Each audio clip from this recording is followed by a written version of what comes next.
Welcome back to the Fuse Show. My name is Jim, and I'm the co-founder of Xfusion.io and the co-host of the Fuse Show.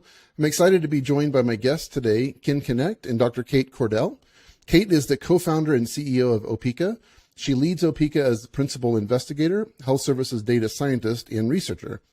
Ken is a veteran in software design and digital marketing with over 25 years of experience working with hundreds of businesses from brand conception to multi-channel marketing. Welcome to the show. Thanks for having us. Yeah, you're welcome. Let's jump right into it. So tell us a little bit more about what Opeeka is and the audience that you serve. Sure, I can do that. So Opeeka was born out of really frustration, having had my own consulting company for the past 10 years, solving the same problem over and over in mental health and behavioral health care. Realized that there needed to be a better solution for unifying information across the system of care, where people with complex needs, which includes most people with moderate to severe mental illness and other social challenges, they really need to have a unified care plan where a multidisciplinary team can work together and provide that care, because it's hard enough for them with multiple care plans. There's just no way that they can achieve recovery and resilience. And so we had been solving that problem with technology for 10 years in consulting projects. Okay. And so it just, after the consulting project ended, the technology wasn't supported. So we set out to build an enterprise solution that would unify that information across the system. Okay. So it's a software platform for effectively mental health medical records. Is that roughly accurate? Well, mental health is not always in the primary care space. So they're not always called medical records. So on occasion, it's a very complex field, right? But it's very fragmented. On occasion, there are mental health providers that sit within primary care, and there will be a mental health medical record. Majority of the time, there is not. There are these various health records, as they're called, by providers who may be community-based providers or single providers, like single, hang a shingle kind of provide mental health services. Okay. Grassroots providers, a lot of Christian and religious organizations do provision of care for social services and mental health. So it falls like in this very fragmented space where information is maybe captured, maybe not, maybe in a health record, maybe not. And so what ends up happening is it's just very difficult to coordinate that care across the various types of treatments and interventions that these families and people need. And so that's been the challenge. So the data, I'll just add that data is most often siloed in these different organizations. Okay. And that's a huge problem when we look at person-centered care. We want to build a story around that person care, and that can be multiple providers that serve that person. Okay. I want to talk to you about adoption challenges, but first, can you give us some use case examples? I mean, like where is this predominantly being used at this point? Yeah, so we launched basically earlier this year. Okay. And so predominantly in community-based providers that provide different types of services. So they have multidisciplinary teams that may provide social care, foster care, and mental health services. But the problem is all of the regulations at the state and federal level for these different disciplines have their own sets of rules. And so you can't have one team log in and see the same record for a person. They're all by law only required to see certain types of information. So our system comes in and organizes what folks can see and how they can best work together. Otherwise, they're doing things on paper because they don't have a system that allows them to see what the laws support them to see. Oh, God bless you guys. Like, this sounds next to impossible because, I mean, all the fragmentation and legacy system, I mean, it sounds like an absolutely massive undertaking.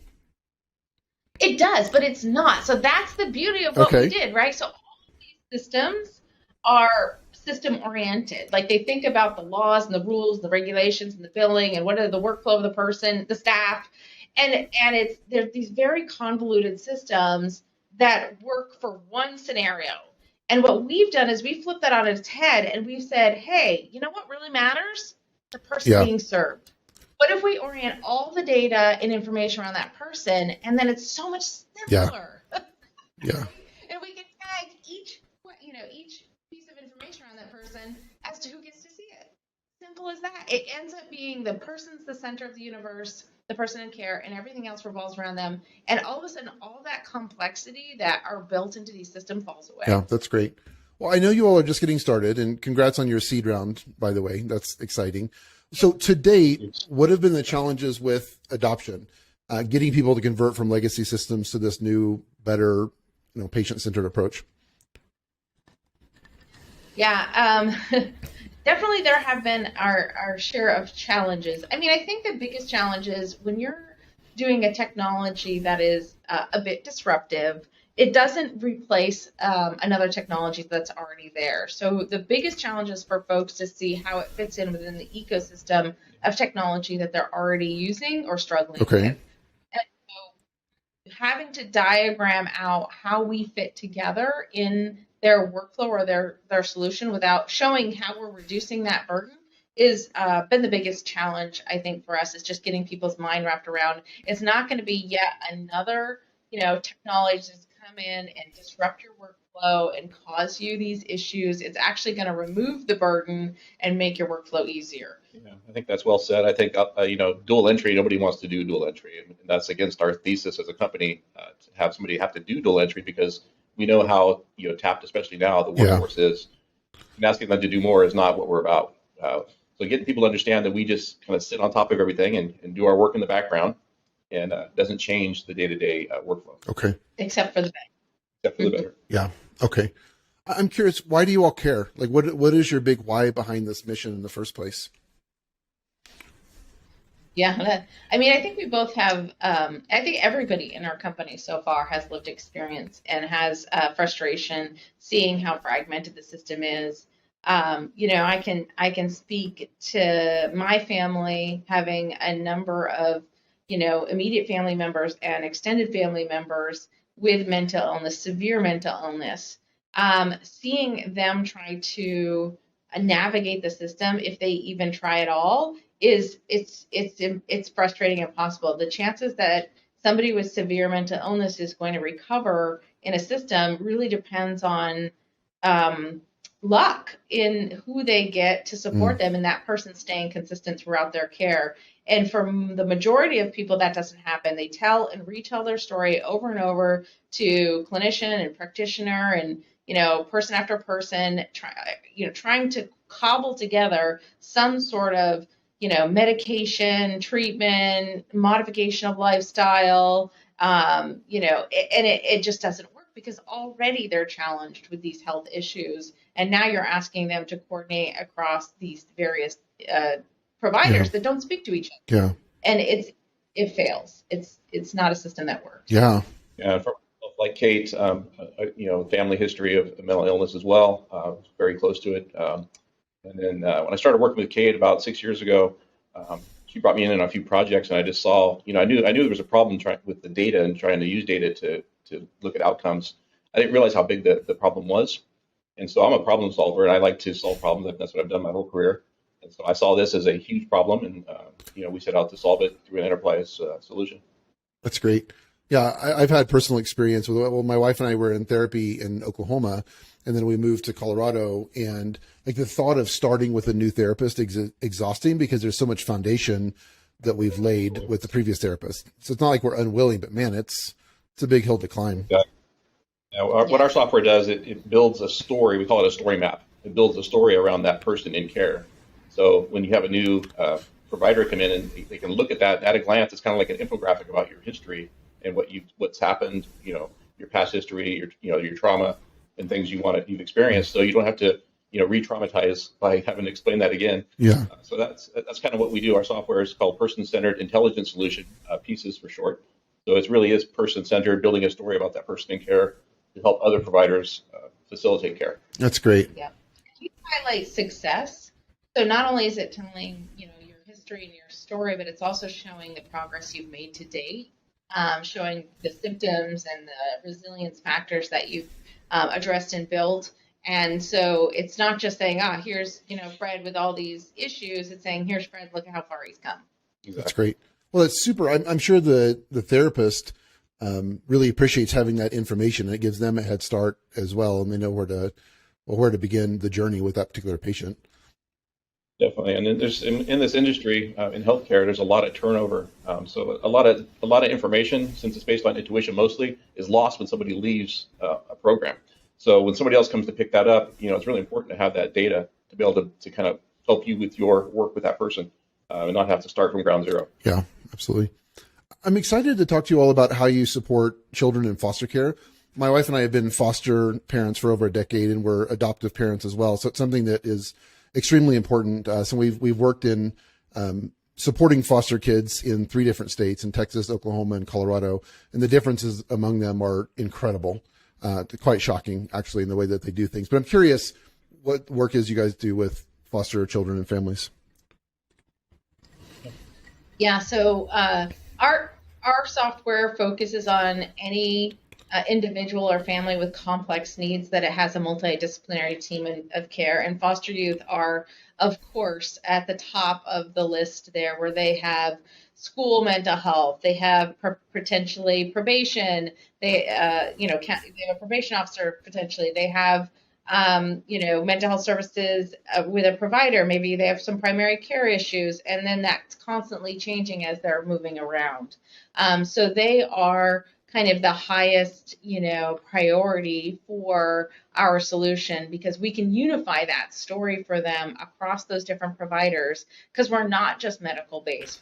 We're data agnostic. Okay. And so because we can unify any piece of information about a person, we don't have to stick in a medical record. We can bring in that social services information, that probation information, that school tardiness or absence information as well, so that if a child doesn't show up for school with an unexcused absence, then that same day the social worker can be notified. So that immediate, to make sure that that child's safe, right? So that immediate feedback and building of that story is what we do. So we are working to unify information across those different providers so they can build out a single a single care plan for that kiddo in care, that can then be transferred if that child changes placements. That care plan can be continuous throughout those different placements, and the new family or placement where the child's at has an ability to quickly see, without having to notes and reports. They can quickly see the progress the child's made. That's so useful. It's so difficult to have fragmented information and incomplete information from so many different sources. The picture is just so incomplete, and I don't know, that's amazing. I wish that was in place when we were experiencing our journey. Yeah, good for you all. I want to transition a little bit to the business and you all running the business. I'm curious what each of you do sort of day to day in your roles in the business. Yeah, I'm Chief Marketing Officer, also co-founder. So when Kate and I met, we started putting the business together very early on. So I'm a real creative guy. So Kate's got this genius brain, and I basically take her ideas and her chicken scratch drawings and turn them into pieces of art. Okay. So really, our first product consisted of mock-ups that we stitched together to go out and show people and see if we could build interest. So our first product was a high fidelity mock-up that we went out and pitched to investors and pitched to potential customers to see if there was interest, and there was. It's great. Yeah. What about you, Kate? Yeah, I literally do draw chicken scratches and stick pictures on pieces of paper and hand them to him and say, I want this. This is how it needs to work. That is exactly right. So, but yeah, so I am, I'm also assistant professor doing research at University of Kentucky Center for Innovation Population Health, where I'm looking at, how do people recover in care? What does resilience look like? If you have a teenager who has at risk for suicide, what is it that happens first, second, third, fourth for them to recover and become more resilient? And how do we repeat that pathway for people who look like that child? So every child's going to have a reason related to that suicide risk that's different, but there are going to be common threads between certain stories. And so how do we understand those stories and understand the commonalities so that we can reuse that information? And so I have built out over the year a number of success-focused models, so success-focused AI models that I've published in peer-reviewed journals. And so what I bring to the table then is this data science knowledge and research on, I know how to use the data, I'm a data architect as well, and so I know how to model the data. So I bring in the data science, the data modeling, the AI, and then I understand the domain expertise around the workflow that folks are doing in care. So then I stitch that together in what would be a solution, usually, like I said, on a piece of printer paper, stick figures, and bring that over to Ken for him to build out and mock up, and then we build a technology around it. Yeah, So yeah, it's a really symbiotic relationship where Kate does what she does really, really well. I do what I do really well, and together we're quite a force. It's been really That's awesome. I was telling you all off air that of all the interviews we've done on the Fuse Show, this is my first to have both co-founders present. I want to take advantage of that opportunity. So I'm curious, a lot of founders are considering whether or not they would like to work with a co-founder versus go it alone. And then those that end up working together try to figure out what's the best way to delineate responsibility, handle conflict, et cetera. I guess delineate different roles. So how have you all, I know it's a broad question, but I'm curious how you all have handled that in your partnership. Yeah, that's a good question. For us, it's been really seamless. I think we both know each other really well. We know our strengths, we know our weaknesses. Pick up for one another when something maybe falls through the cracks. One of us is there to pick it up. So the way we work was like one unit. I couldn't see myself running this business alone. And, I don't think Kate would see herself running this business alone. I think it's she and I have both developed this relationship where we really watch each other's backs and we really pick up after each other and stay in our lanes as well. Like I said, Kate's the data scientist. I won't touch data, but I'll take something that she creates and make it look pretty and functional.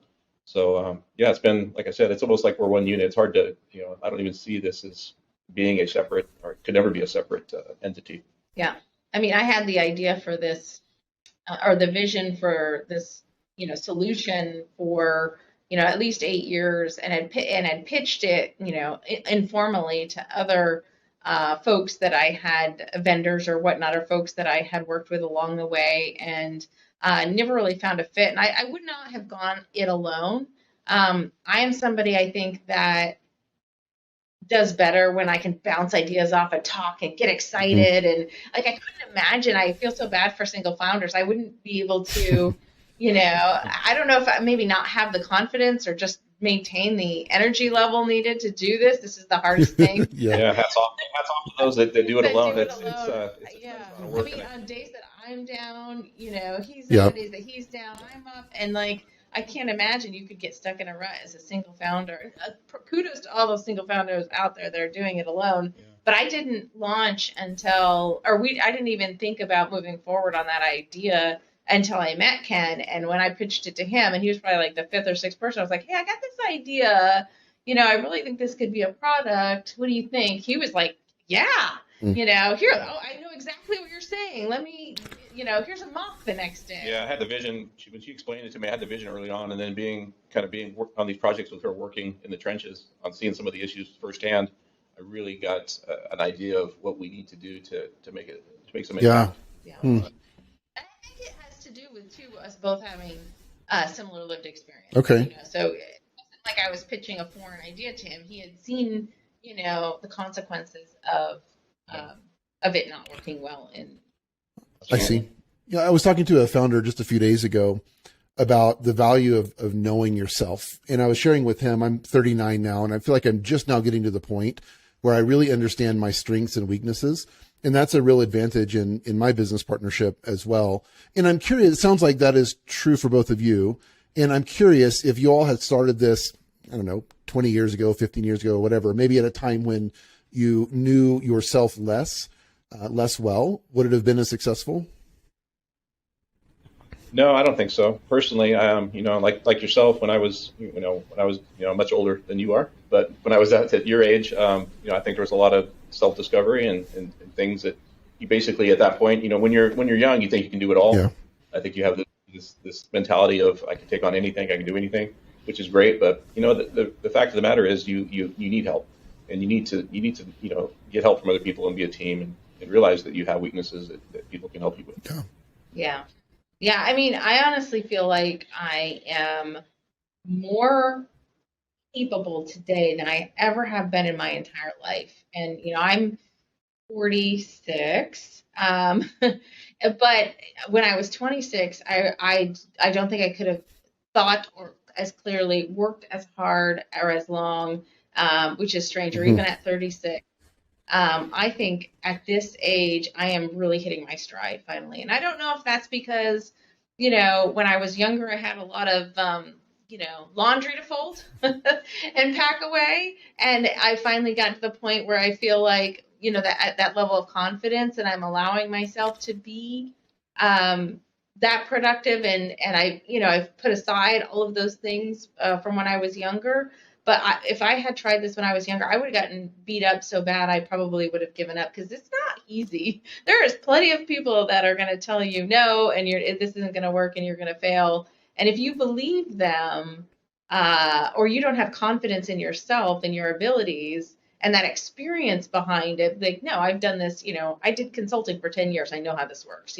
I am a technologist. I do know how Yeah. to code. I do know how work. I know how to build out this data model. This doesn't scare me. That I wouldn't have had 20 years ago. Yeah. Yeah. And I think, I've been through a number of different businesses working with startups, and, some work, some don't. I think you got to take a few hits Hmm. to realize how that feels, Hmm. and know kind of what not to do. It's a life Yeah. lesson. It's like life. You go through things that are painful, and you learn from those Yeah, pains. absolutely. There is a statistic, and I can't cite the source properly, but it showed that in general, founders that are older, I think north of 35, tend to do better than their younger counterparts. And I think there's a nice blend there, and there's always exceptions. What I've seen actually work fairly well is a young founder paired with an older co-founder. I think that can work out Hmm. well also. One more question on this topic, and then we can move on. How do you all handle conflict? So, Ken, if you want to go a certain direction, Kate doesn't, vice versa, how do you handle that situation? Or how will you if that hasn't come up? It's funny you mentioned that. I think I told Kate yesterday, like we rarely have confrontations that are negative. I mean, we see so much alike. I think we both have a very clear vision of what this Mm. company is and will be, and there's very rarely any conflict about what direction to go, because I think we're both very much on the same page, which is probably unique for a lot of co-founders. I'm sure there's a lot of I've actually worked at some startups where I've seen some close fights. I mean, real physical fights. So I always said to myself, I never want to be in a situation like that. So I think Kate and I we're so in sync on how we envision this business that there's rarely any conflict. I mean, Kate. Yeah. Yeah. Just I wanted to put some more color to it, but like yesterday we were working on a pitch deck and I had mocked it up, and I know I'm not the most best graphic designer. That goes over to Ken. Once I know what I want to say, I put, I'll put together a stick figure pitch deck and hand it off to him to make it beautiful. But I did have one slide that I was a little bit attached to because I felt it conveyed a certain amount of emotion, right? And then his rendition of it, I was like, oh, you've lost the emotion that I was trying to capture Yeah, here. and that was like that's a rare occasion. So I was a little upset about that. I was like, I thought I knew, but I want to capture the vision that she has, Yeah. because so there's no problem. It was just a short-lived little little Right. That's like, disagreement. Mhm. it's so small. We're usually rowing in the same direction, but in that case, I was just like, I need that emotion back. Yeah. Well, that's a good, timely example. Yes. I want to talk to you all about mental health for founders, and I think that goes into work-life balance.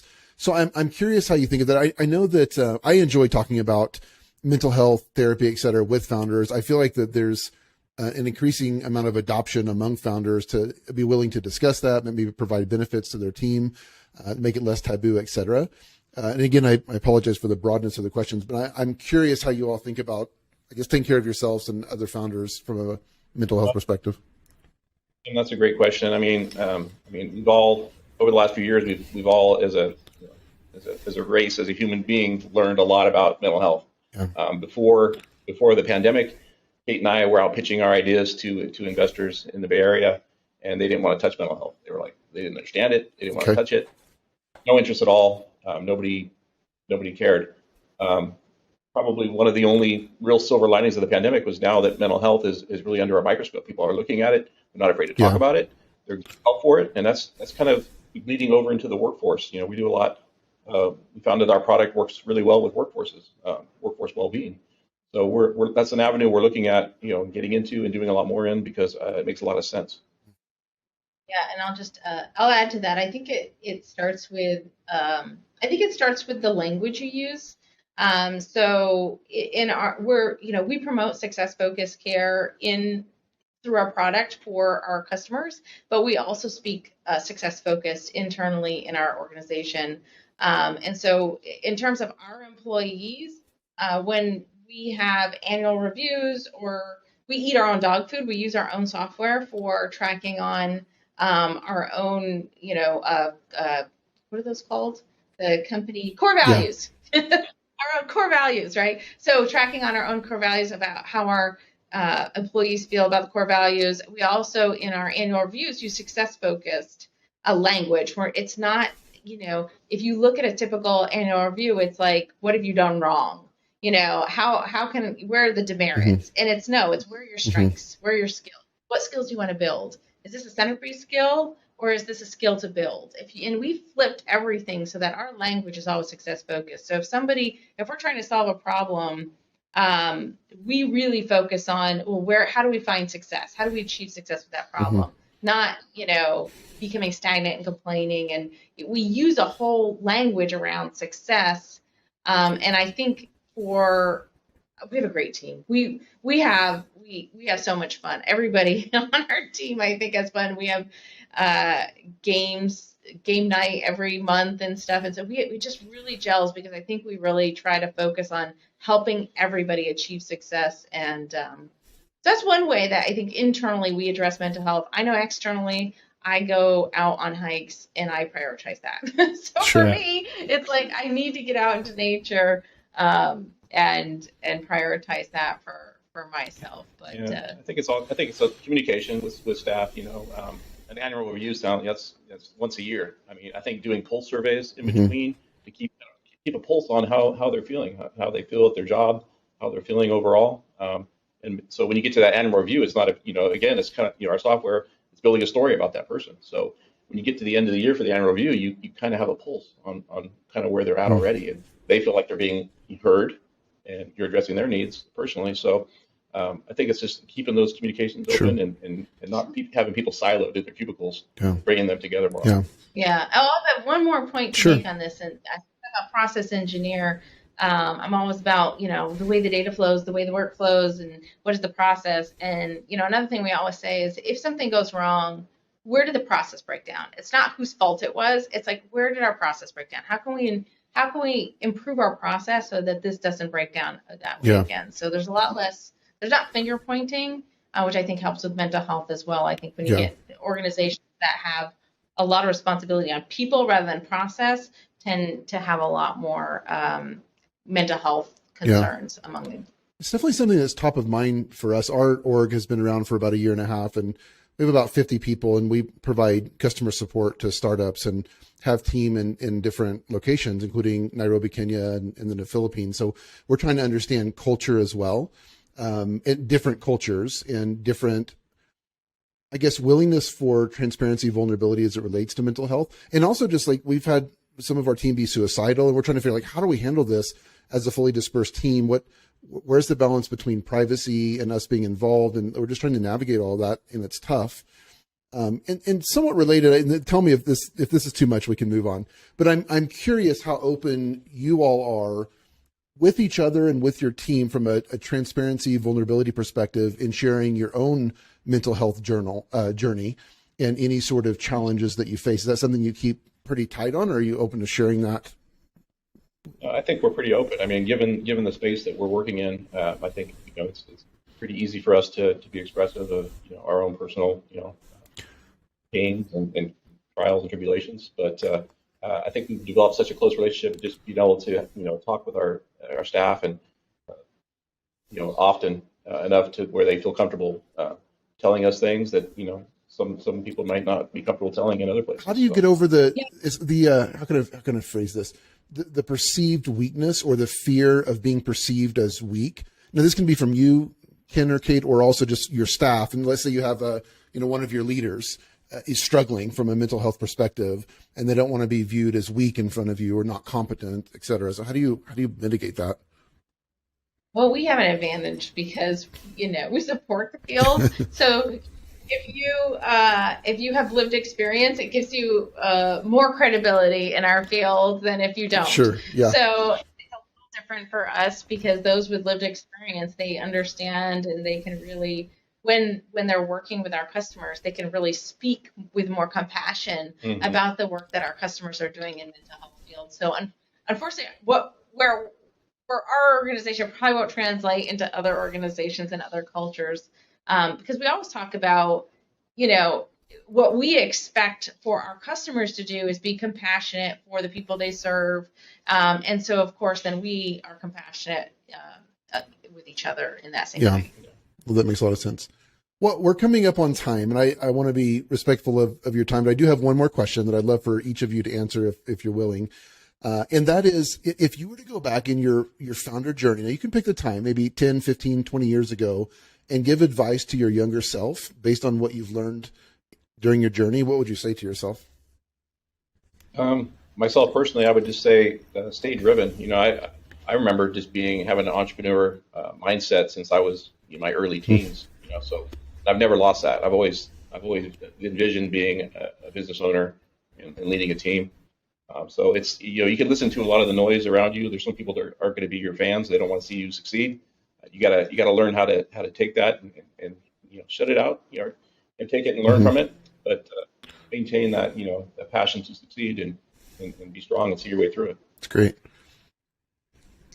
Yeah. And I was in the first generation to go to college. So, of my family. And so I didn't have a lot of expectation for myself or a lot of, support from older folks in my family or guidance about what a career is. I saw it as a 9 to 5 thing and just went out and did the same 9 to 5 thing. And I feel like for the first 20 years of my career, my wings were clipped and I just didn't know why I felt so suffocated all the time. I never even thought about being an entrepreneur. That was not on my radar. I was lucky I went to college. And so I think I would have told myself to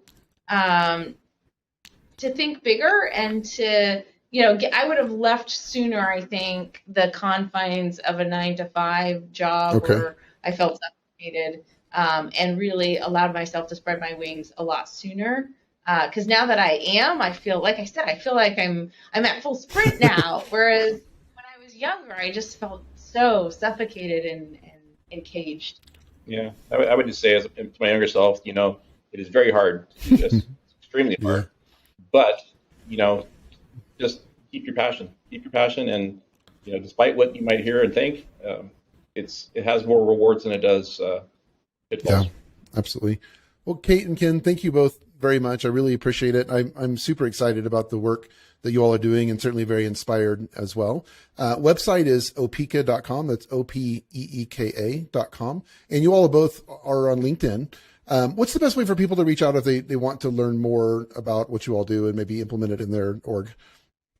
Yeah, definitely. Well, visit our website for sure, opeeka.com, or email us at info@opeeka.com. Great. Okay. Well, thank you both very much for your time. I really appreciate it. You, Jim. Thank you. Appreciate it.